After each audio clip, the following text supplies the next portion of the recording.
He's whiny. Yeah, like he sounds like such a bitch.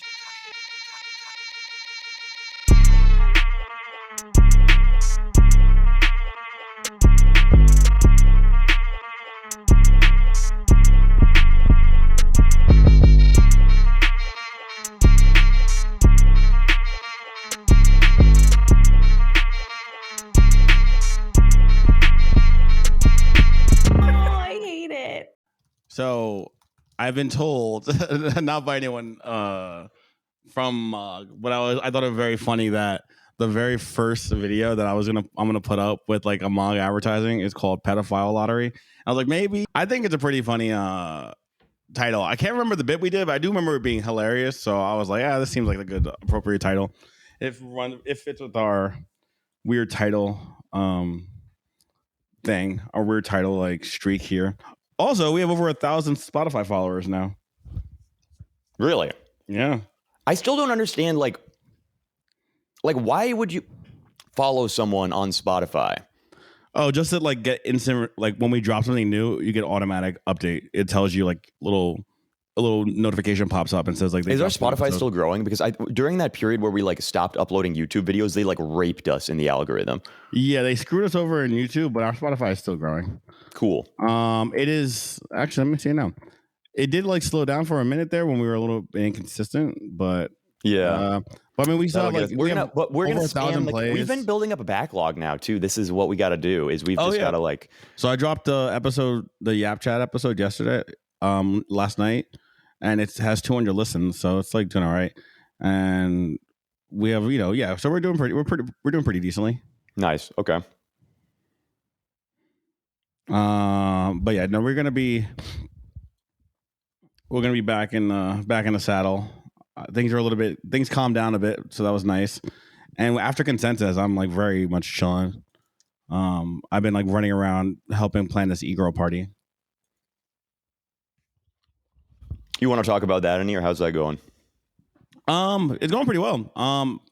Could like every year consensus, the people who throw the parties are like just out of town people, and they throw some boring shit. And since I actually live here, I was like, oh, what if we got like an actual do like a little like proper party, like very Austin coded, and like get like local artists and like try to fill it with like people from around town and shit. And hopefully, it works out. We got a really cool venue. It's kind of it's like an artsy warehouse. Has a lot of space for a lot of people. We're getting DJs and shit lined up right now. It's not going to be a lady rave type of shit. So, and like it will be like actual dance music. So ladies won't get like mogged at the second they walked in with the 200 BPM stuff that like lady raves like to do. Like it's going to be actual. Dude, I love that music. shit. That was like the only time I've gone to a rave of any variety within the last like I don't know 5-8 years where I was like, oh, I like this. So I like hard techno stuff. So like that doesn't bother me. But like a lot of times, like people, it is too much for women. Yeah, it feels like they feel like they're being whacked in the face, right? You need to sort of essentially lull the women in with a gradually progressing BPM. Yeah, and like the thing is also Austin's pretty big on like house and stuff like that, dance house type shit. So dance, techno, whatever. I'm not good at EDM genres, but so like it'll be like proper dance music of various kinds. Especially because e-girl is not milady, right? It's more like a much more girl coded thing. I just dropped something. How was the ratio actually at the first e-girl party? What did it look like? Pretty good. It was close to 50-50. I mean, they did bring all the girls. They like let the girls in first. They had priority, obviously. And then after that, it was about 50-50. And as the night progressed, it changed, obviously. But at first, it was very heavy girl. But the thing they fucked up at the e-girl party in New York is they underestimated how many people were interested in going. And their venue just didn't have the capacity for it. And the venue doesn't have like an open layout too. It's like a very like small Chinatown type of venue. So it just is like hard to like for a party that like, was as big as it was just too small and too narrow, like hallway wise. So I picked like an actual like open dance floor with an outside, all that kind of stuff. Like, and it's not going to get shut down because there's no noise ordinance. It's out in the warehouse area. So like it should be good. Their issue was kind of that They started the party before Chloe had her thing with Elon, right? So they didn't understand. No, it was right after it.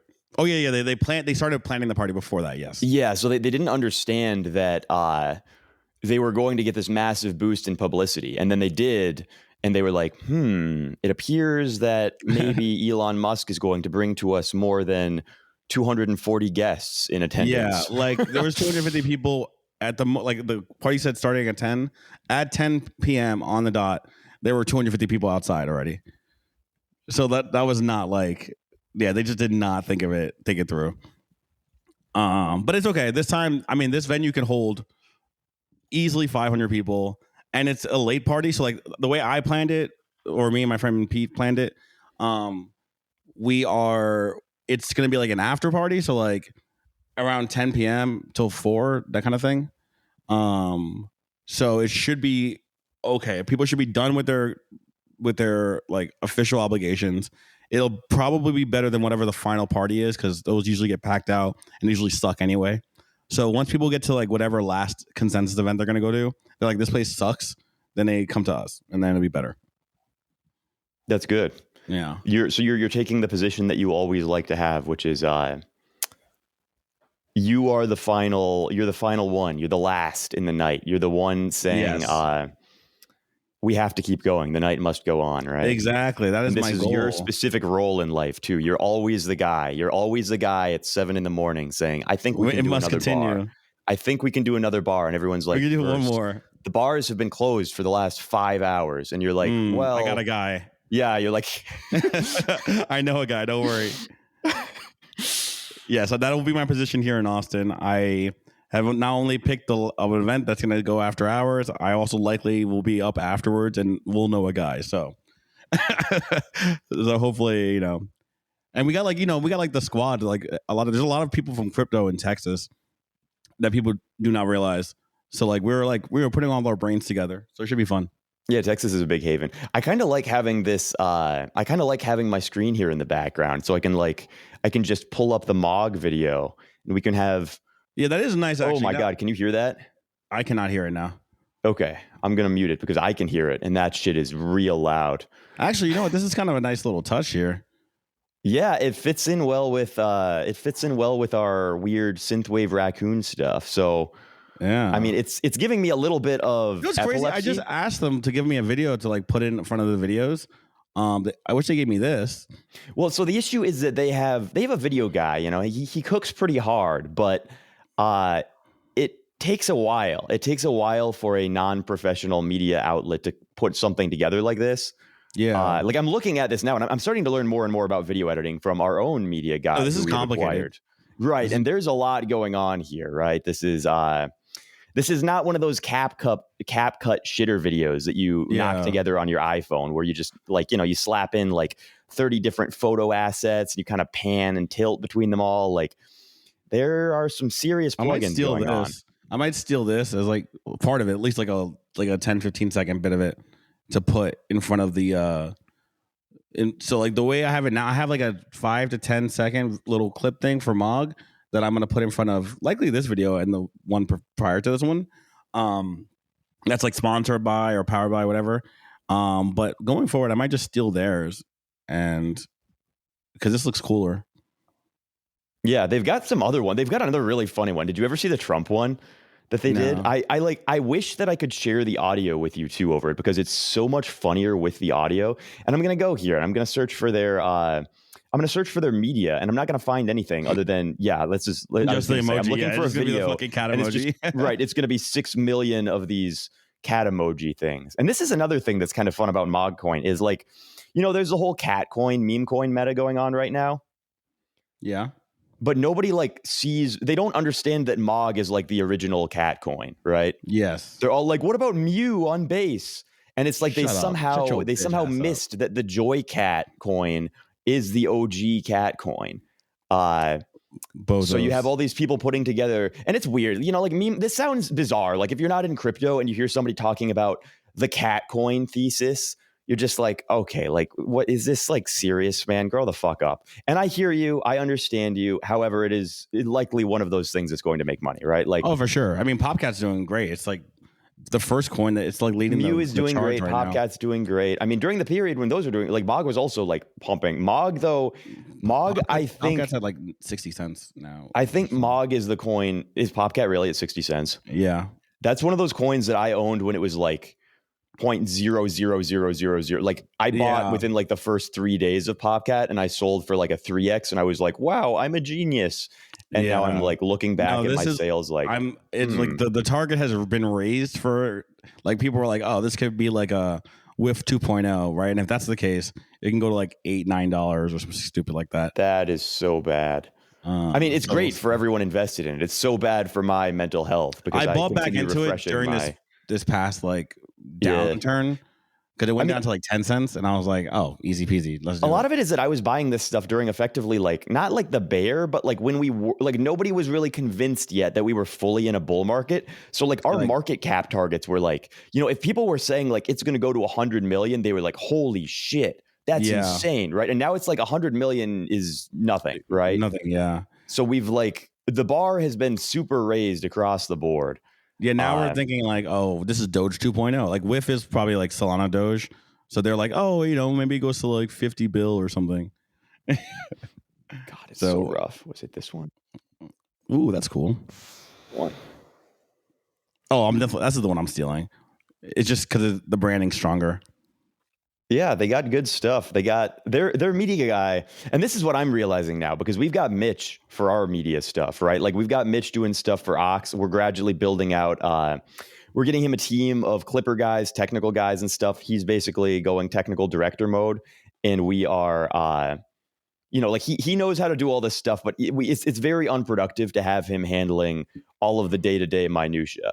So we are just fully building out a media studio involving the like GPU assets, the Clipper guys, all of these things, caption people, like the effects adders, so that we can just go absolutely ham with this stuff. And this is, I think, kind of what crypto needs, right? Because there are not a lot of guys in crypto who can hammer these out. Like, even if you look at the Mog videos, they take like months to come up with like a new one of these before they start using it. I mean, look how many like novel assets are in this, though. Like, right, and this is the big thing is we now just are getting a guy who can do the 3D Blender stuff, because the 3D VFX are the that's what we probably need for crypto. I wish I had the patience for this. Because this is such a cool skill to have, but I just do not have the patience for this. Oh, I'm so glad that I don't have. I mean, dude, we have Mitch, bro. I know, that's what I'm saying. But like, it would be cool to like, yeah, we have Mitch. That's why we outsource, because that's not what we like to do. What we like to do is sit in a call, and we like to brainstorm funny skits and creative. So like, we like to think about, and like we're like, oh, like imagine you have a jet fighter and the cat's in the air, and then you cut to like a smashing through a train, and then the chart going up, but it's down, but it's like all this stuff. Yeah. That's what I want to do. That's what I like. Like developing I'm an idea guy. That's exactly, and it's like I understand the meme of the ideas guy, right? It's like that one graphic where you have like, oh, like I'm an ideas guy, bro. And he's coming up with like, what if we did Uber, but on the blockchain, and like all of this other stupid stuff. But it's like, you know, at this point, I'm willing to say actually that my ideas are not bad, because they've been consistently panning out pretty well. I seem to be one part idea guy, one part middleman. Liaison. All I know is I'm not a technical guy. I can grind it out. I can do it, but it's not for me. A great use of my skills here, if we're being honest.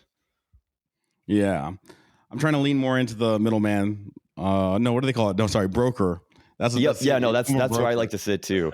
I like to be just the gravity well, right? Like where you don't even necessarily have to do stuff, but you just chill there, and you attract in enough people who normally don't get along, but then they do get along because they don't want to piss you off.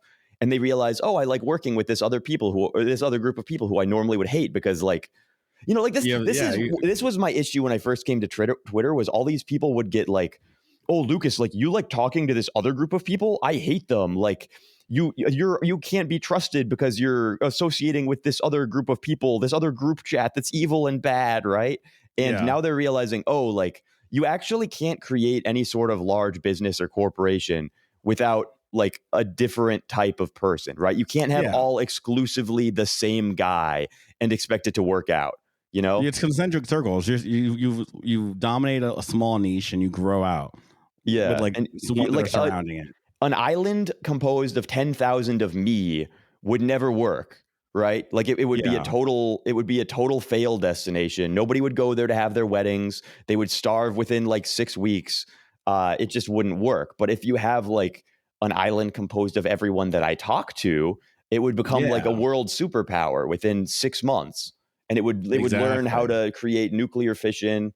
Probably within the first 2 weeks. Fusion would be 4 weeks down the line. We would start powering Bitcoin miners with some sort of like illegal 0-point module energy extraction that we farm by like, collecting enough Oracle women and bodybuilders in a circle and just summoning the divine insight of God. It'll be there. We were promised smell-o-vision hundreds of years ago. And where is it? It's on Lucas's island. Yeah. I don't know if... I don't know if that's going to come before or after nuclear fission, but it'll definitely. I feel like smell-o-vision might be harder than nuclear fission, low-key. I feel like it's certainly more of an art thing, right? Yeah, but they don't know what like the base unit of smell is. There's not really one, but like kind of like how there's like vibrations or for hearing and this for that. Like they don't really. They can like approximate smell with like mixing chemicals and shit. But there's not like they just have like a smell thing. You know what I'm talking about? You get it? Yeah, sort of. Anyway, I know that it's like a bunch of volatile organic compounds that would need to be pulled up. And that's hard to do. And they're weird combinations, right? Like there's an art to getting them right, in the same way that like you can smell the difference between a well-cooked steak and like a fucked up steak, right? Yeah. And it's like, it's that subtle. Like the difference between like how long and where you've applied the heat to the outside of the steak is going to impact the volatile compounds flying off of the thing. Yeah. And then here's the thing too, like, even though we've, as a species, we have weaker smell than every other animal. It's just like a very old part of like the brain, right? Like smell is like primary organ for a lot of like, of animals. So like it's just a very complicated, high like information sense that we just don't have like full comprehension of. But yeah, it'd be like that. Anyway, I want smell-o-vision. That's the point of this. I won't believe in simulation theory until we at least get smell-o-vision. And then we can start talking about, we're in a simulation. I feel like there's so much the processing on that alone. This is base reality for that reason alone. Anyway. Yeah. Dude, I wish I could play this music somehow. I need to learn how to use OBS better. I'm still at a level that is below the average 13-year-old video game streamer. Listen, we were not able to do anything before, so right. The fact that I can even show you what's on my screen right now should be taken as some sort of like a miracle, right? Like I am such a technically incompetent boomer that the fact that I am now broadcasting my video feed to you, this is probably... It deserves credit. It deserves much credit. Yeah, listen, yeah. 6 months ago, we definitely couldn't do this. We were trying. It wasn't like... We've been trying actively to make OBS work for legit 6 to 8 months. Yeah. So...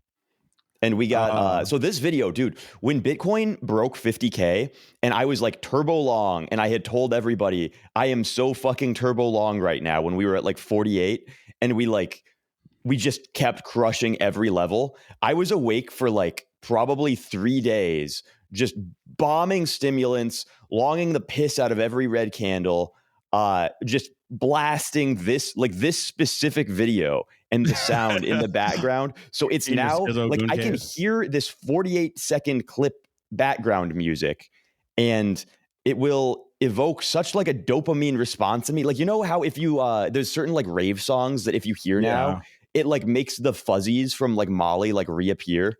Oh yeah. I have like that impact with this song, and it's like, but it's like stronger crazy. Because it was like, that was like a month ago, right? Or like 3 months ago or something. It's also very stimulating. Right. Yeah. Like this is all the Zoomer like twitchy, like fully tie you in video editing techniques, all of the engagement, like, like every it's not even 7.2 seconds. It's like every 1.6 seconds, we get an entirely new scene. The colors flash. Like if you manage to look off of this video, you have such a dopamine depletion, man. Like if this can't capture your attention, you are so blown out. Yeah. And also, but it's not even a full song. You're just like, now this 48 seconds. That's the thing. It's the TikTok thing. Like it's literally like the build up 15 seconds before the hook, and then the hook. And then it just keeps going over. Like I was like absolutely dopamine crushing my brain, man. Just pouring the hook relentlessly for 72 hours into my brain while watching my net worth go up by just like insane amounts sitting there just like, and every speaker, like it wasn't just my computers that I had this on. Like it was playing from my phone when I went to the grocery store. It was playing from Bluetooth speakers when I was upstairs. Like it was just over and over and over. I did not go away from this specific 48 seconds. Now I understand why you just like went off the grid for a while. Cause that's right. Yeah, that's crazy. Like, and then do you understand also why when we were at like 56, I said like I'm burned out. Like I have there's no more dopamine I can give you guys. I gave it my all. My receptors are fried. I'm going to need 1 month in the woods, Ted Kaczynski style, to like refresh my shit and become a human again. Because I've fully like subsumed myself into the Zoomer collective network, right? Like just fucking you become Borg. Yeah, like I've reached the level where like there's no amount of stimulus that could reach me, right? I could be like even like hyper engagement maxed like VR porn would be unable to make me look at it for more than 2 seconds. Yeah, you reached like Goontopia. Like you reached like fucking max. And I did it without a single sexual element. I did it just solely through financial gains, right?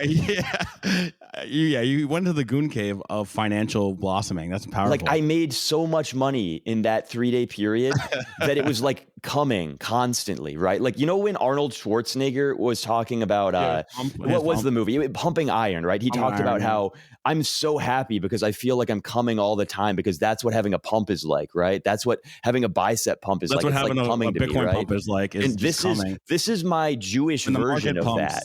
Is I made so much money that it felt like I was coming all the time, right? It wasn't the bodybuilding coming, it was Jewish coming. I like that. That's powerful. This is a motivational speech. This is like, okay, this is like affirm the market is gonna pump. I will goon without touching my wiener. Yeah.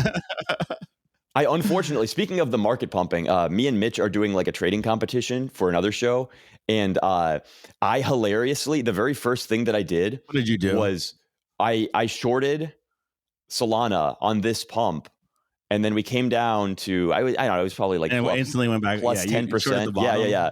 And then I closed, but I fucked up my close order, and so it only put in 1 Solana of closing. Oh no. And then it repumped again.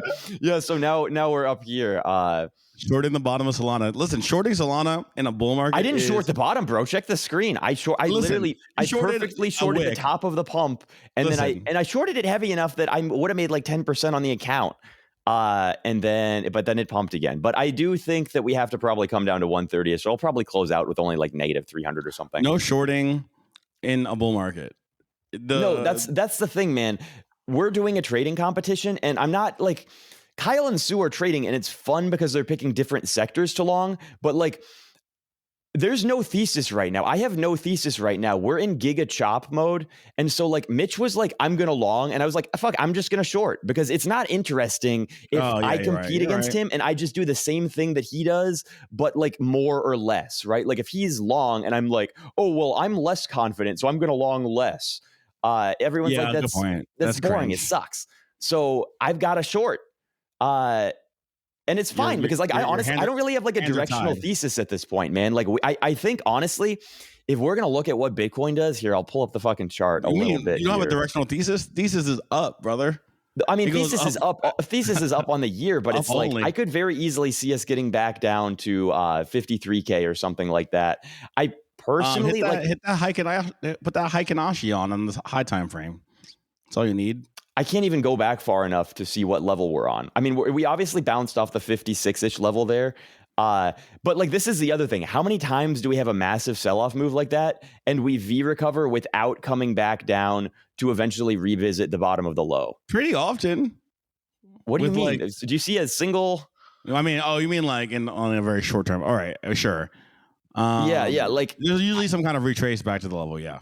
Yeah. So like, I think we're going at least a little down in the short term before, but maybe I'm wrong. Maybe that was it. Maybe that was the big capitulation wick and we V-recover. And, it doesn't matter because, right, like I'm short, what are we? I'm short like 12, 13,000 Solana.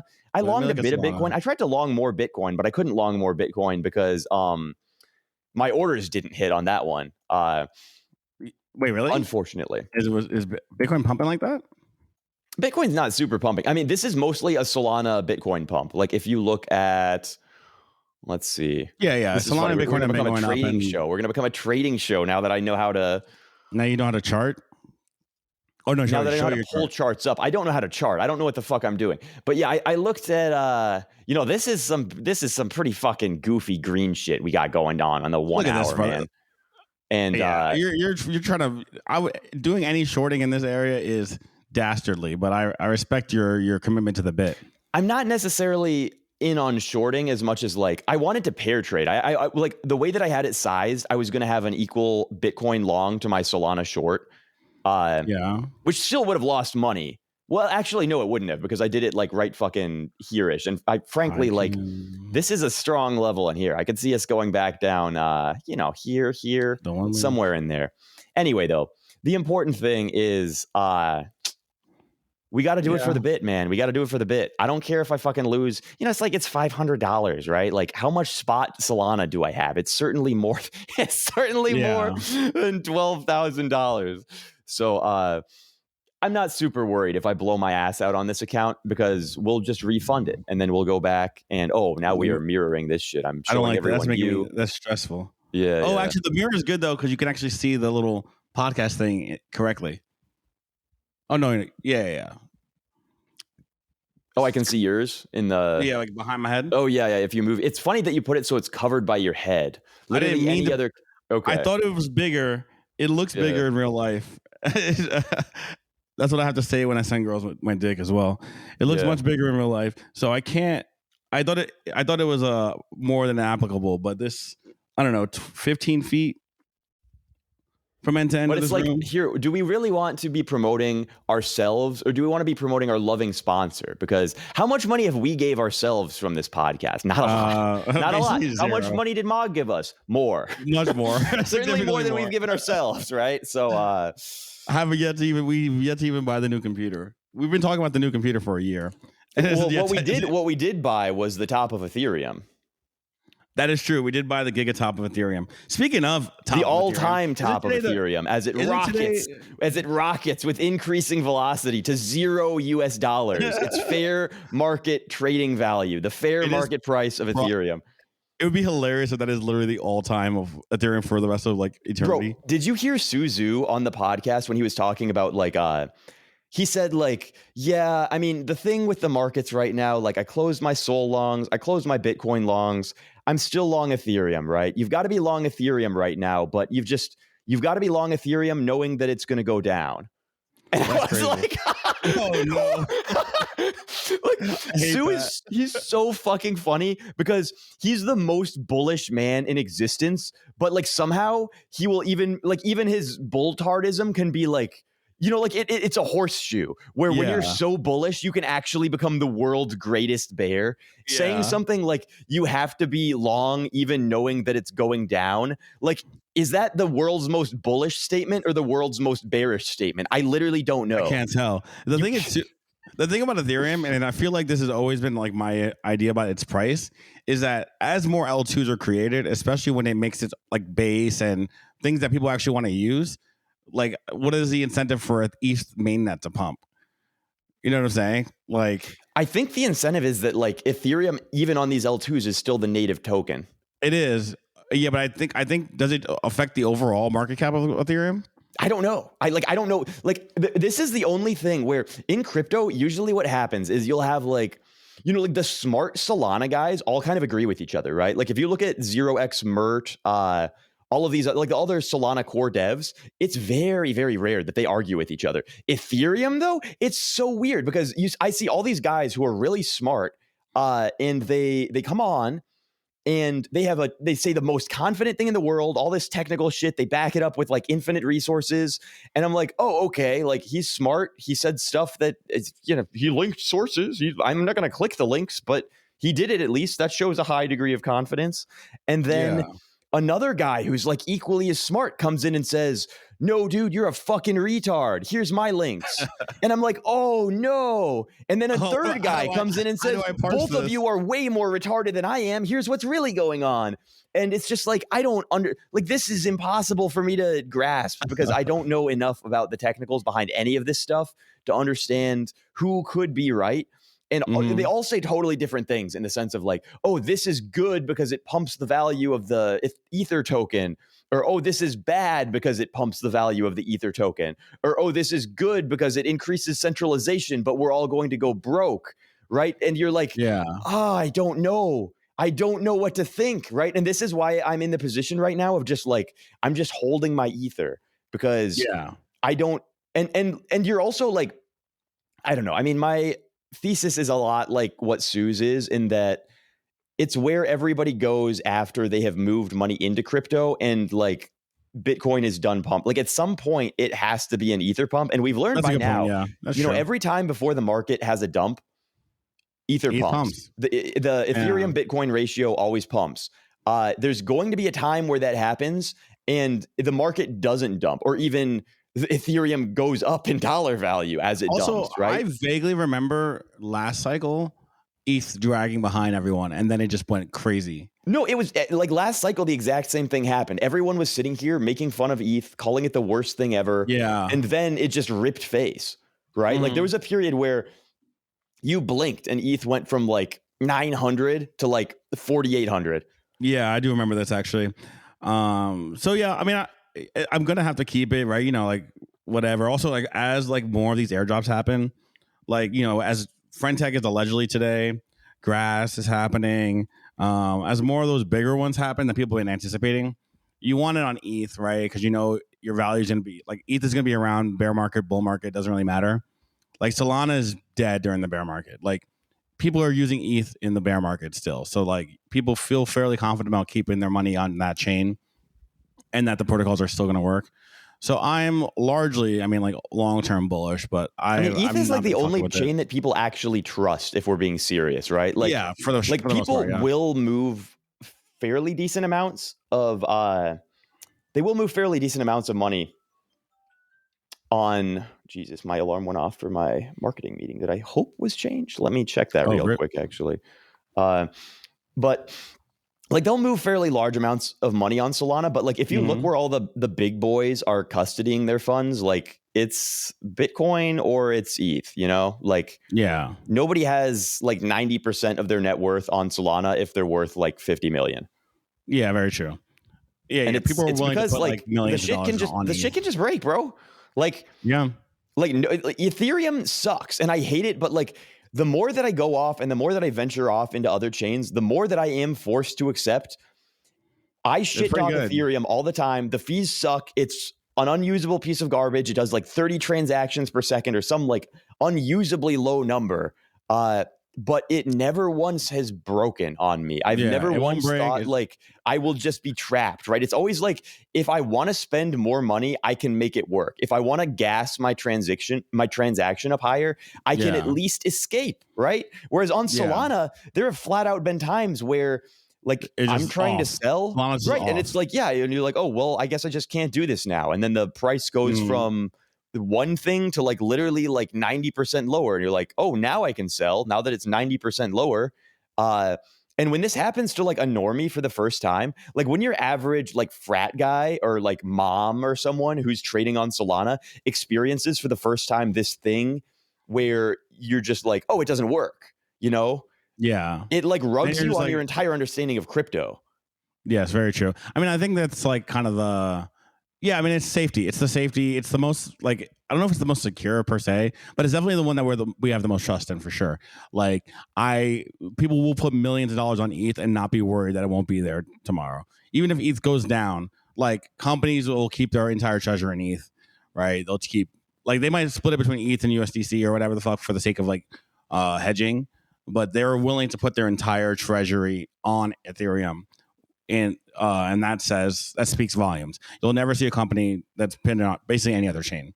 You might see it on like L2 on ETH, sure, but that's it at most. But it'll be like base or something. Yeah, right? it'd be like where it's base, like, yeah, maybe never Arbitrum. What am I talking about? Maybe people Arbitrum did do it with Arbitrum a little for bit. a second there. Yeah, they did. Yeah, like I used Arbitrum as my custody layer when I had like 10K total on chain. Yeah, but like again, I had people 10K would probably do it for total on base. chain. Like when base starts being really built out, people will feel confident about putting a lot of shit on base, likely. Because Coinbase, for all of its faults, is still reputable, right? Like, yeah, I mean, the assumption basically, and it's the same thing with Athena, right? Like where everybody's like, oh, well, like Athena is probably going to explode and go to zero, right? Because the entire foundational basis of Ethereum or of Athena's yield comes from the fact that like they are raking in the inverse funding rate on Ethereum across all perps exchanges, right? And what happens when the market crashes? GG. Funding rate goes negative. So like that yield will go away at some point when the music stops, right? Mm-hmm. Like when everybody realizes that we're going down and they all start shorting, Athena yield disappears entirely. However, nobody gives a shit because it's not gone right now. Yeah, and because by the time that it all goes to zero, it's a little bit of like a who cares situation because you're gonna have bigger problems than your Athena USD yield decreasing by 30%, right? Like the entire market will be God candling down, right? You're gonna be negative 80% on every asset you're holding. The last thing you're gonna be thinking about is, oh, my stablecoin yield. Oh, although maybe I'm wrong. Do you remember last cycle when everybody was like, they were like, dude, all this DeFi stuff, I can't wait for the bear market when I'm just going to be farming stable yield for 120% APR. Yeah, that was dumb. That was so freaking fun. I had a post actually during the time saying like, I'm so excited that all of us are going to, at least when we suffer the drawdown, we'll be able to make it all back from our high stablecoin APR yields that I'm totally sure won't decrease at all once all of us pile out of our coins and into the stables, right? And everyone responded saying like, oh no, like this was actually my plan. And I was like, that's so funny. You didn't think about what happens when the stable market cap, like when you get diluted by 100x because everyone else is doing it. You like failed to add that little factor into your calculations, sir. Yeah, they I mean that's like the bull market hysteria. Like people are just kind of fucking. I don't know. You get like even smart people. You just get like locked in fucking delusion. It's just like part of when your money just goes up indefinitely. You're just like, oh yeah, sure. It's always going to go up. Even when it's going down, it's going to go up. And how could anything else happen? Truly. Speaking, I was just looking at the Friendtech airdrop, seeing if it seems like it's getting going.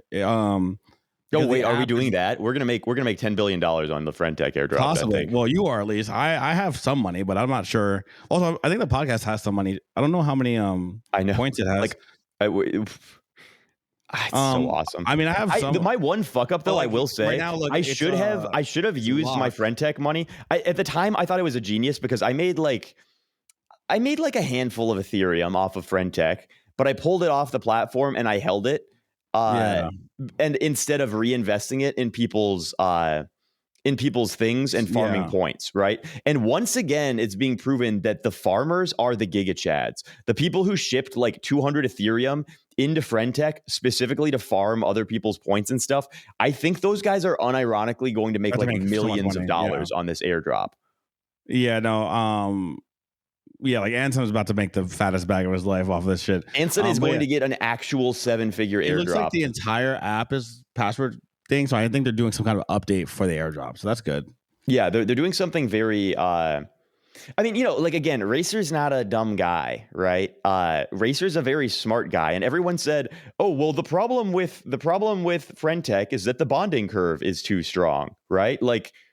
Because that was the fun part. That was the best part of Friendtech. You're talking about. Well, okay. I mean, the issue though was that like at some point, Ansom's room key now costs like 4 Ethereum, and then the next person to buy, it's going to cost like 5.2 Ethereum, right? Like it increased by such a large amount incrementally that every additional purchase would bump up the price by like literally like $4,000. And then when you sell that, it goes back down to 4. So you would have to be confident that there were going to be multiple people buying after you at like $20,000 a room key in order to get in. And buying at $20,000 when you know that there are also people who purchased at like $20 is a very hard that's a hard ask. Not just 20. You know that there were people who purchased at 17 cents.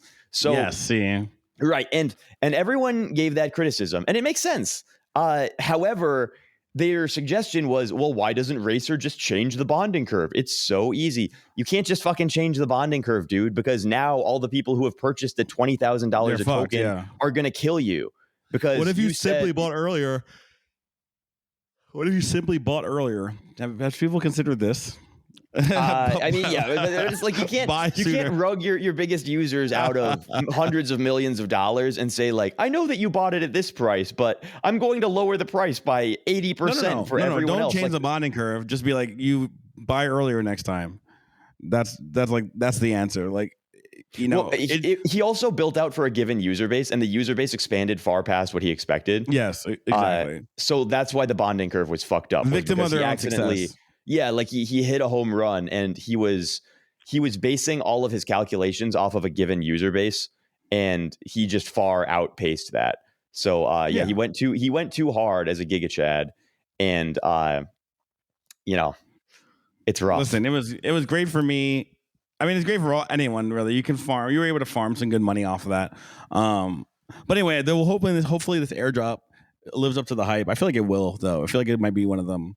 I think he's going to change the meta. I think the new airdrop meta is going to be like I think we're going to go away from this like extremely high float, high FDV, like L2 farming airdrop shit, where the whole point is, oh, well, just take your $8 million and stake it in Eigenlayer, and then we'll give you some percentage of the Eigenlayer token that's only valued because we have such a high TVL that we've achieved based on like tricking you into blocking $5 billion, right? Yeah, it's stupid. That shit is dumb. Like, and they can't even fucking give it to anyone. Like, only half the countries are accepted, and like it's VPN gated too. So like if you're using a VPN, it's fucked. The big problem with a lot of this stuff though I've ever seen in my life, and I think that people are starting to realize this now is, when you optimize for getting pumped by like VCs and stuff, it's actually worse than like getting influencers in crypto Twitter to pump you. Like everyone shits on like the KOL rounds, the air quotes, key opinion leader rounds. It basically just it's like influencer rounds, right? Yeah. But the thing is, fundamentally, you can get a lot more bang for your buck giving influencers a buy-in, right? Yes. Because most influencers are poor as shit compared to venture capital funds. And they have similar outreach and ability to influence people as these VCs do.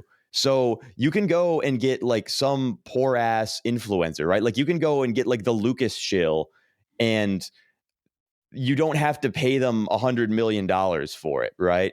Exactly, like you can have like some hyper dedicated guy who's going to go out and do threads for you for 8 billion years for the rest of his life because you gave him like 2x his net worth and you only paid him like $5,000. Right? For sure. So whereas when you try this shit with the venture capital VCs, guys, they have such big funds to deploy now. They have such they have so much capital to toss at stuff, and they want to get such a high multiple because a lot of them are coming from the position of what they dealt with last cycle, where they would get in super early and it was like every single seed that they invested in was like an expected 10 or 20x, right? Like every single one. And you don't really see that now. Like a lot of times people are actually they're not able to make it out with a profit after they're vesting. Yes. I mean, I think that might change if they continue to hold. I still think we're earlier than we think. We're not like founders, super early. Founders now are more like Giga Chads, right? They're not just like giving away massive portions of their token supply to like predatory VCs in the same way. People know they're keeping a lot more for themselves, and they are they got more sharkish. I would agree with that. Yeah, people have seen a few cycles of people getting wrecked. So yeah. Also, like if you give out too much of your shit to VCs, then your coin gets fucking shit on when the vesting ends anyway. So it's not even like you frankly don't have to do it. You know? You don't have to do it. Yeah. You make more money with the community launches and like that's what the Friendtech thing is. Like, they're giving out that whole like equity supply or whatever the fuck. I can't remember what they called it. To like all the users instead of like any like investors or anything like that. It's just like I guess it's like a fair distribution. Is that effective? That's probably a good way. I mean, that's why meme coins are, because people will say, "Oh wow, like the fucking the meme coin was sniped 80% of the supply at launch," and it's like, yeah. Eigenlayer has a 98% float or some retard shit, right? So the 80% insider sniped meme coin is still substantially less dangerous. Better, yeah. because which is insane to because think it's about, still somehow less float. That's actually really funny to think about. Yeah, that's true. Yeah. And like, you know, like no one can really stop the sniping. But again, like these high FDV tech things. Although here, I will say this. I think that everybody has become so bullish on meme coins because of everybody understanding this thesis that it's sort of become midwit. And I think we are going to have like a run for all of the tech protocols. I don't know which tech protocols it's going to be, but like we've been too much in this like jaded, nihilistic market area where everyone is just like, no, dude, like memes are the ultimate technology. And like I am a big meme coin guy. It does get like a lot of what we're building out with Oxfund is because we believe that meme coins are going to be like a key pillar of everything that's going on this cycle. But like, I don't think that tech is just dead forever. I do think we're still going to have the tech sector bubbles. I could see like the AI coins. I mean, that's how that stuff started. I really don't want it to be the fucking AI shit again. It's going to be but you know it's going to be the AI shit. I honestly could see it being more like it's not going to be any DeFi stuff protocol. Or even like weird ecosystem plays than security stuff. Like what? I can't even think of a security. Some sort of like weird privacy shit, you know? Or like real world assets. Like I see that one super sending. I see RWAs. Yeah, if we get really like tokenized real world assets, like that was how I always like thought that crypto would get its foot in the door with normies. I didn't realize meme coins would be the answer, but I always thought it'd be like, oh, you know, like make real estate mortgages more viable, or like on-chain mortgage contracts or something. Yeah, shit like that. I think so you could literally like put like a house up for bid and allow people to just, you know, trade it that way. Yeah. If someone figures that out, I mean, that's like a massive. That's like such a useful, like people are working on that shit. I know for sure, but there's a lot of like red tape. But like, there's a lot of red tape and stuff because you have to deal with like. There's quite a lot of red tape. The big issue is also just that like once people enter into the crypto ecosystem, it's very rare that they're like, I want to do like responsible things, you know? It's like in the same way, we were watching this video on YouTube from this guy who was making he made a video where he said like, oh, like I made using ChatGPT like an AI arbitrage bot that made 0.55 ETH in 2 days. And I saw it and I was like, this video has like 1.2 thousand views, even though he promoted it, because that's big crazy. Enough, right? It's not big enough. Like once you're in crypto, the numbers that you need to be throwing at people to attract them into your like weird casino video, you can't be saying I made 0.55 ETH. You have to be saying, like, if you're going to do that, you should at the very least represent it in dollars, right? Like instead of 0.55 ETH, say that you made like $1,700 or however much that is. But like, secondly, you can't, like, it's just too small. You have to say that you made like 12,000 or 18, because like even the bots that tag me every day, like every time I mention crypto anywhere on Twitter, there are like 45 crypto bots that respond to me and say like, this is my yield strategy that's been giving me 38 Ethereum per week or something like that. So like, that's now my mental dopamine baseline. If you want to impress me, you have to go even higher. And it's like, I understand that triple even digits that are bust, bitch. Yeah, like I understand that even 38, like they're lying. It's not real, right? But like you can't capture broad normie attention by being honest. Nobody knows where the line of honesty is. People in crypto are, especially the new people, it's like either you are so experienced and jaded that you're not going to click these ads at all because you know they're all fake, or you are so new and virginal that you think every single claim is real and you're just going to click on whatever one has the highest number. Yeah. I mean, it's also mostly just like Indians clicking it, like literally in India. Yeah. So hopefully no one in America is doing that. Though I think I almost got wrecked once. I'm watching the Solana price increase, and It's so funny that I literally I went and we were streaming and I called out. I told you. I was like, it might just go up forever, brother. Well, Solana's one of those coins it's only gone up. It's only gone up 60 cents. I'm I'm being exaggeratory. When I was doing my perp trading, Solana was one of those things where it would when it recovers, it used to recover vertical. Nowadays it's slower because there's more money in it, but I still feel like Solana recovers very fast when it's also recover. It's going this is a flag if I've ever seen one. Yeah, it's a flag brother. For sure. This bitch wants to fucking teleport. No pullbacks, only up. Vertical accumulation. Wouldn't it be super funny for me to just flip bias right now, just reverse this entire thing, just market? I think it not only would be funny, it would be the correct answer, to be honest with you. Yeah. I mean, I don't know. Usually when things Solana that's specifically, flag, bro. That's the biggest fucking bull flag that is going vertical. That is Solana specifically, though. It actually it fakes you out on the bull flags more than most any other coin. This is why I shorted it here yesterday, was because I knew that Solana usually when it looks because again, I was shorting it at fucking this, right? That looks really good. That on most coins, that would be a really fucking scary thing to short. That's true, yeah. But I did it because Solana uniquely, when it does this, will usually approach the level, die off a bit, and then go for a big turbo send, right? Yeah. So I did, and I perfectly called it. And I said on stream, I think what I should do is short 134 and buy 129. And then I fumbled somehow. I don't even know if I canceled my order, but it's I had some hit, but it was one, and I don't know. I have to go back and review. Maybe it could have been a limit a limit buy, I guess, and then it just didn't fill all the way, right? Because it was a market buy. It traded below here. I saw the so I don't know. I know, but with limits don't necessarily markets will, if it's trading below. No, I understand that, but I'm saying that more volume than was in my position was filled at a lower price than my position. So I don't I don't fully if I go back and I go and scroll way through here, there were people trading hundreds of Solana at a lower price than where my order was. So I think I probably screwed something up, and I just have to go back and watch what happens on stream. But yeah, this does look gnarly. And frankly, we already did the fake out thing. We don't usually do the same meme breakout thing twice in a row. I would be very unsurprised if we just giga cent right now.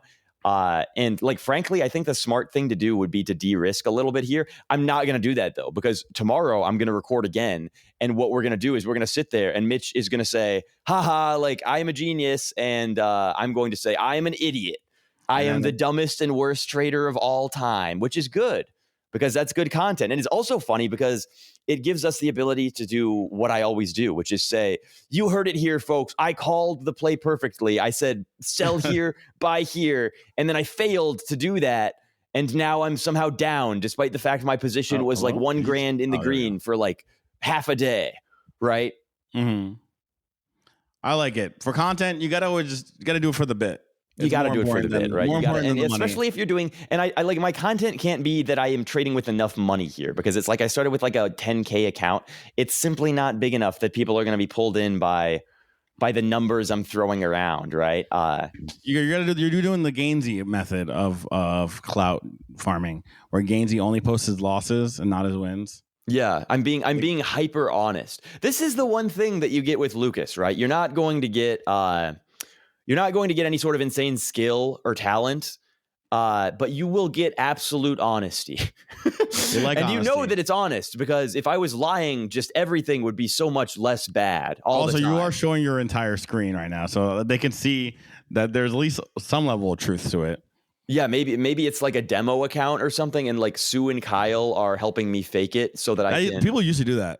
That actually was a big thing in 2017 market. They do, but it's they wouldn't fake losing money. They wouldn't fake losing $500 because it's not enough money to be exciting, and also bad. Nobody this is the other fucking thing. We opened a trading vault, and what I want to get them to do, I want to let people 100% counter trade me, right?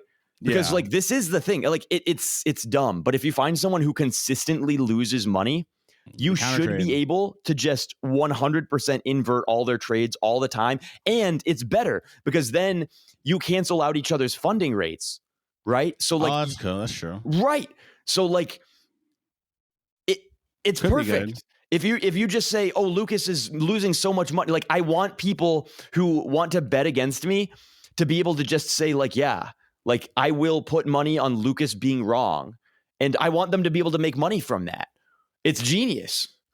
That actually could be fun. I'm trying to think of there's definitely people who are like, you could probably just do 100% inversion. And the only issue is that overall I have actually been decently profitable for the last like 3 or 4 months.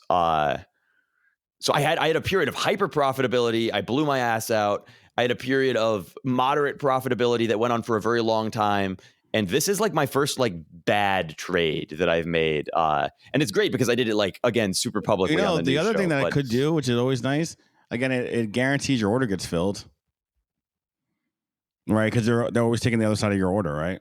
That's what I'm saying. Yeah, like and every time, and you can actually, there's a way that you could set it up where you could basically, if I talk to Sue and Kyle, I could get them to set it up such that we would always do a limit order effectively, right? Like every order that I would place, if I had a 1-to-1 person on the other side, it would give both of us a limit order for the portion that was getting filled, so we wouldn't have to pay like trading fees. It would be the other thing though is that this is also like there's gonna be one time when this is like the means of a whale fucking instant dumping on with it, getting his entire order filled at the top. This is instant exit liquidity.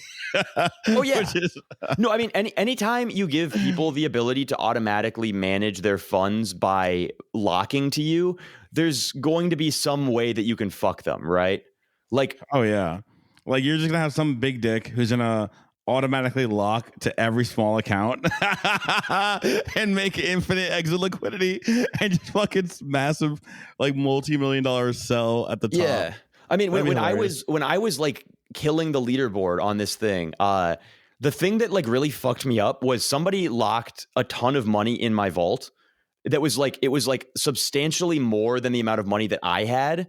And they were trading the exact same way that I was. And when somebody else is going the same way as you and there's not a ton of liquidity on the exchange, it has a massive impact on the funding rate. So every time I would enter every position, it would push the funding rate to the maximum, which was like almost 1% per day, right? Yeah. So let's say I long Bitcoin with 100K. I'm now paying $1,000 a day on this position to keep it open.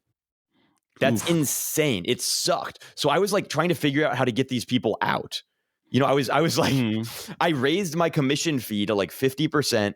I started posting to everybody about like, I'm going to make bad trades now. Like I'm going to send it to zero. I'm doing worse already. Like I bought the top. I didn't intend to, but like, it looks like I bought it's going down. I'm not going to sell. Get the fuck out of my vault, please, sir. And because I couldn't delete the vault. Oh yeah. It was and I couldn't move the money out of the exchange without closing all my positions, which would have slipped me a lot because they were like fairly large positions. Yeah. So I was like trapped with all these people who were copying me and pushing the funding rate way the fuck up. And that's when you have to get that. You gotta get that accounting calculator out for that one. Wait a second. So speaking of trading fees, you just reminded me that Fantasy is now on. Is it mainnet? We are now on mainnet. Well, are we on Blast mainnet or are we Blast just mainnet. Like? It's Blast. Yeah, I mean, because people say mainnet and they're always referring to the Ethereum L1, right? Yeah. But they keep saying mainnet and they're referring to Blast mainnet, which is like I just want to clear that up for everybody listening because that is important and relevant. But the thing about Fantasy, there's two things. It's very, very easy to build up ETH on this. I've played like all the older versions of the game in the beta. I guess it would have been the alpha. Same. Right? We've both been, and I've been a big shill also. I didn't want to shill too hard because. But now they have like $100 million locked in their shit, so like we can shill now. Yeah. That was the thing. Is like I didn't want to shill like a beta too hard. I told everybody to sign up, and I said to refer people because whenever there's an opportunity to get free something from referrals, and I don't know what the fucking. I have zero referrals, by the way. So y'all should use my code. Use referral code schizo_freak. In disregard versus. I'm talking over him because I'm an ass. I'm going to steal. Use my referral code, please. I have zero. But anyway, so one, it's very easy to build up ETH on this. Like I playing the alpha, I built up like fat ass bags on Sepolia. I'm like, now I have a bunch of Sepolia ETH I don't need. But there's that. 2, if you become a hero, which they seem to be fucking scraping the floor of Twitter. So if you just become a hero on Vanity, you start getting percentage of the volume of people trading your card. Correct. So you get 1.5% of the trading volume of your card.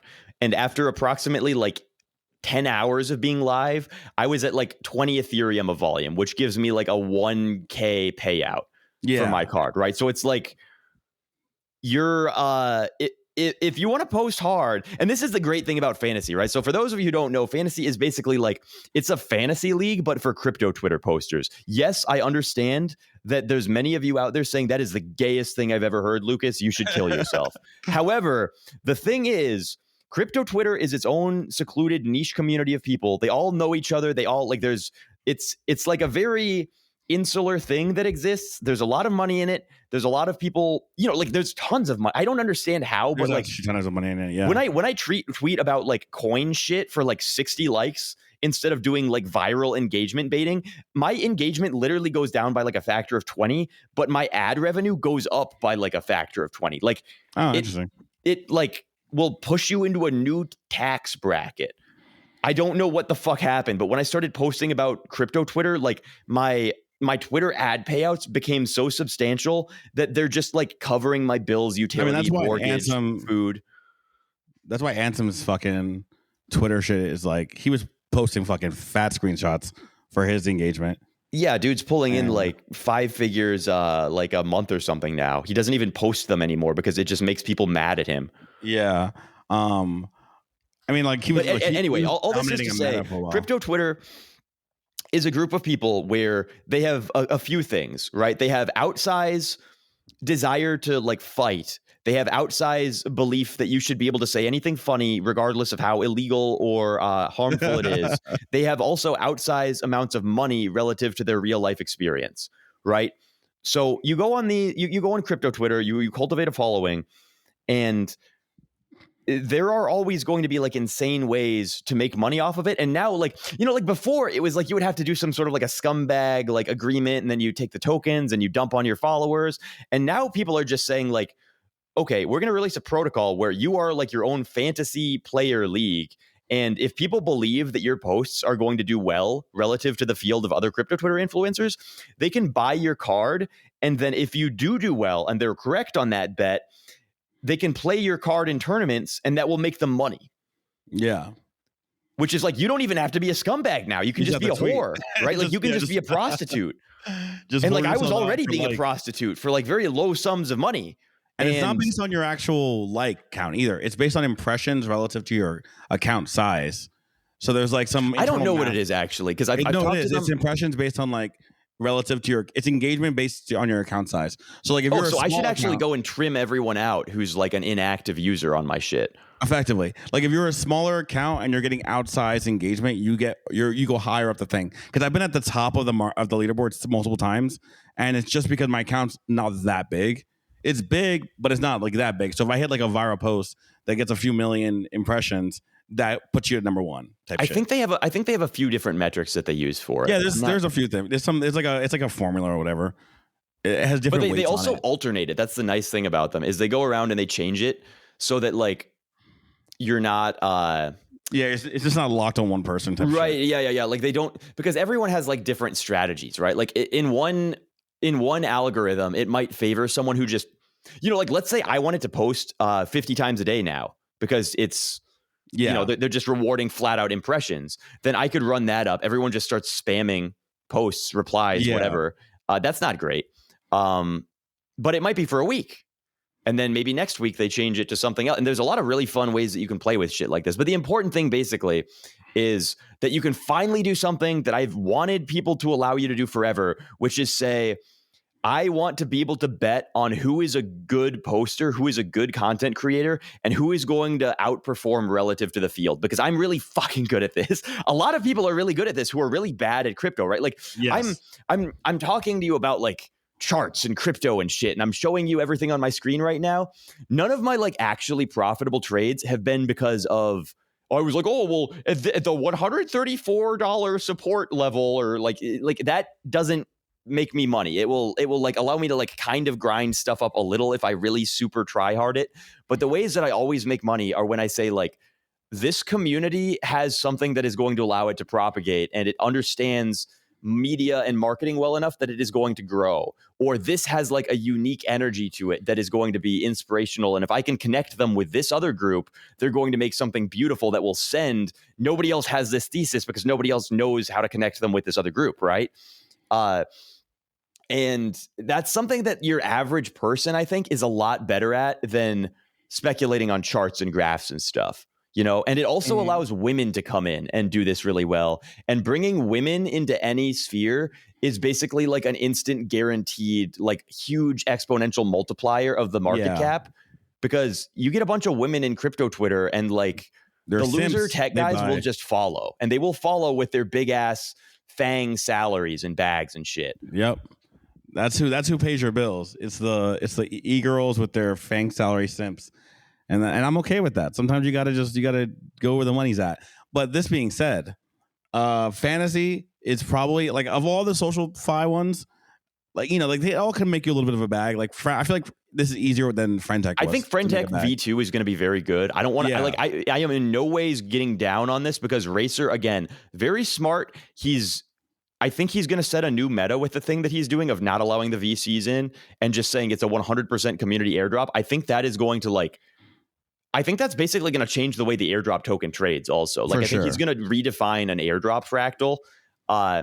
And I think VCs are going to see this and realize that it's actually good to just buy on the market, even if you don't get any, because like, the money goes, the price goes up. And the other thing that VCs are going to do as a result of this is I think they're going to start understanding the importance of media presence. And what they're going to do is, instead of using their capital to try and get in early rounds, I think they're going to start employing people who have media organizations to make media for them. Right. So maybe I'm wrong, but if I had to guess, starting a media company right now, or maybe 6 months ago, wouldn't be the worst.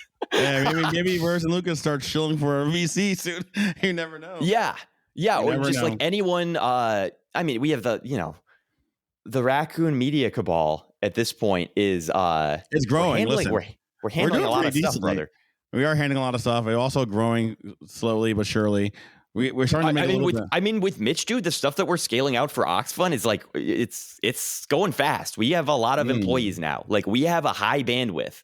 And like, there's nobody else in crypto who can do media, because like Mitch isn't like, he's not like some guy who grew up on like right-wing Twitter doing like Hitler AMV edits, right? Like, this is a guy who's done commercials for like Walmart and Target, and he's like worked for like he's good.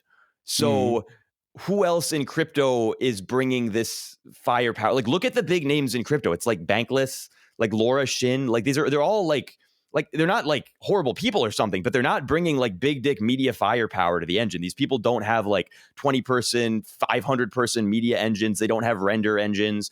They don't have like, they're just sort of like podcasters who've been around consistently producing stuff for a while, which is like, what you're saying that's us. So I'm not that's the Verse and Lucas thing. So I'm not like shitting on it, but I'm just saying it's a very different thing. If you're going into like TradFi and you're looking at like the media that like BlackRock and its like associated companies are putting out, they want something a little bit more professional, or at least the entire thing is different, right? It's like you have the commercial media side of things, but then they're also paying off like a bunch of influencers to do a bunch of stuff, and they're creating like secret brand marketing if it's not like a product, because if it's not technically a product, you don't have to disclose that you're doing product advertising. And this is how all the political stuff works. Like the DNC goes and they can hire some random hot girl to promote them, not because, and then the girl doesn't have to disclose that she's being paid to do this, because she's not shilling them a product. She's shilling them like an ideology, right? Yeah. Oh, shilling an ideology. That's where we got to get the Verse and Lucas ideology. Bag Chasers Anonymous. We got whoring yourself out for money. Yeah. We're turning tricks we're in the fucking gas station for a bag. Yeah. The online annals. We're doing online anal in the annals of the internet. For an unfortunate phrasing, truly. Yeah. Listen. I'm watching the Sol USD chart rocket straight down on my prediction that I should continue holding my short out. And actually, good. That's right. You didn't change your direction. Yeah. I'm. That's why I didn't. Was because I was. I would love if it just fucking a little bump, right? This would be great for us for our clipping if this just goes like big red dildo. I mean, it is right now. It's going up. But it's like these moves that I'm talking about, like these are literally like it's going from like $137 to like $137.30. You're zoomed in on this chart. I don't usually I keep it at I'm between either the 5 minute or the 15 minute or the 4 hour. Like I have my 4 hour. This is the 1 hour. So that's a 1 hour? Yeah. Oh, never mind. Shit. I got my PopCap 4 hour up. I keep that in the background at all times. The thing is, like, I don't like trading things other than the 4 hour or the 1 day. But like, because I'm doing this trading thing with Mitch, it's like we're recording like every 3 days, every 2 days for like hours. Mm-hmm. So, like I kind of have to. I have to trade the short time frames because if I'm trading the daily chart and I'm recording every other day, it's like, what the fuck am I trading even? And again, it's like I shouldn't be trading now at all, right? Like if I were to recommend to myself, like, what are you going to do right now? It would be don't trade. That's really dumb. It's really dumb to be trading right now simply because the market is chopping. It's confusing, right? Like we're getting... Yes. We're not having there are no big directional moves. I think obviously overall it goes up, which is why I'm holding a bunch of spot, just knowing, it's going to go up. We're post-halving, we're going to go up. But like in the short term, I don't know. I don't know what we're doing the next fucking day. The trading stuff, it's all like for content, man. Like for sure, yeah. My big perps positions are now like literally 1-to-1 hedged. Like I have like equivalent shorts to longs spread across multiple platforms such that like if there's a higher funding rate on one exchange, I will short it and I will long it on another with a lower funding. Like I am literally just delta neutral on my cumulative perps positions because I'm so unconfident in where the market is going right now. I picked up some spot Bitcoin when we went under 60. I picked up some spot Bitcoin at like 57. We went under 60? When did we go under 60? We're under 60 now, brother. Are we really? Yeah, we hit like 56 yesterday. What? This is what I'm saying, dude. This is what I'm saying. Charts, bro. I just hold. I haven't looked at the charts in a hot minute. Oh yeah, we're 58. Wow, that's crazy. This is that was not bad.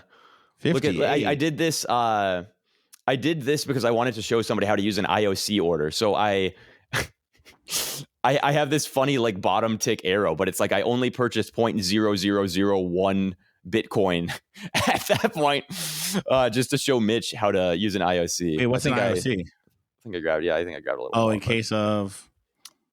It is immediate or cancel. Immediate or cancel. So it's basically placing a market order, but you lock in the price, right? And doing a market order with big enough size is usually bad because you just slip the shit out of yourself. Yeah. If you do an IOC, you prevent yourself from getting slipped. So if you buy, like if I were to say like, oh, this guy's selling here, I want to click this. I want to buy 1 Bitcoin. I can go and I can buy it there. And I don't have to worry because it will either execute at exactly what I plug in or it won't execute. And it sucks because I still will have to pay the market order fee because I'm being a taker from the market, right? Like he has the limit in, and then if he has a limit order placed and I take his limit order, then I have to pay the fee. If I place a limit order at a certain account size, I don't on Oxfund at least, I don't pay as much of a fee. Yeah. But the nice thing again is that like you don't get raped with the slippage, which really that's much worse than the fee that you're going to see on any exchange. If you make like a $1.5 million order on this exchange right now, if you try and drop that thing into the altcoin order books, you're going to wipe out like all of these bitches. Not on this one, not on Bitcoin, but if I were to go to like Jupiter or something like that, it's like, if I drop a $1.5 million market order into here, these are fucking gone. So by the way, we have been messaged Alpha from a Rad Cat on Sol official Radbro project launching on Sol in 20 minutes, which is now. So we could do a live buy here of a Sol, and I think that's an NFT. Is it? Does it look good? I don't know. We'll find out right now. Radbros. Are you here? Send a link for me. I can't really type shit that well because I'm holding my mic in one hand and I'm mousing around with the other. So I'm trying to find the cats. There we go. Connect wallet. Let's see what they. This is such a perfect fractal, and then you see that this was only one buy. Like, it was so perfect. I was such a giga Chad, and then it's this little. Oh, it's a little thing. That's cute. This is It's a little plushie. It's a little plushie that was being that people were fucking around with, but I don't know how to get in here. Radcat's Nugurumi. What do you think the chances are it doesn't bounce off of this bizarre yellow line? I don't even know what this indicator is. I just know that Oxfund... These are kind of cute, actually. Let me show you. Oxfund inserts this yellow line indicator into every single... That's a moving average. But it's like, it's the moving average over a certain date advanced by a certain number of days, right? Like, it's offset. There's some weird... Like, if I were to go and input my own... Right. So it's like, it's a 20-day length and it starts on the close. It's offset 0. There's a smoothing algo and the smoothing length is 9. Right. So there's all these weird variables. So it's like a custom indicator of some sort that gets inserted, but it's always like, it seems to be a very important yellow line, right? Like, it does well, it came down here and it's like, we did the retest of the yellow line. I should have been buying here. I was buying there, just not enough, right? Not enough. You can buy we hit the yellow line. Like, I could have said, we're probably going to bounce off the yellow line and gone down, right? It seems that it very rarely breaks through the yellow line. It's much more likely to bounce off of it. When you break off of it, it signals a trend shift. I don't know. I'm not an indicator guy. I don't even know why they picked these variables, but I think it would be really funny to just pick one like arbitrarily made indicator, like the fact that they inserted this one and then just say, I'm going to only trade based off of that. Like, that's going to be the only thing that drives any of my positioning. And I'm going to use like the 1 hour time frame. And whenever it hits this, I'm going to buy. And whenever it comes down, I'm going to buy. And then when it goes up far enough away, I sell. And then if it breaks through, I kill my position when it gets within like 5% away from it or something. I don't know. Come up with some rule and then just like autistically trade the yellow line and see where it takes me. Yeah, I've never... I don't know what I was about to say. All right, so did you get the link to the thing? No, where'd you send it? I put it in the chat. In the Zencaster chat. Yeah, right. So scroll down. Oh no. Scroll down. Oh no. No, keep scrolling. Like, this is the bottom. Oh no, press the cats then first. Press cats. This one? Cats. The word cats. What? Cats? The word cats. CATS. Oh. Well, yeah, there you go. Press that. Have we clicked it? Yes. Now scroll. Why is yours not working? That's all I did. Do I need to connect my wallet? Oh, that's probably what you need to do, yeah. I could just send a screenshot though. There we go. You got it? Yeah. So scroll the cats. Oh, these are quite goofy. They're goofy. They're like based on a plushie. So there we go. What the fuck? When he gets older, he won't sound like this anymore, right?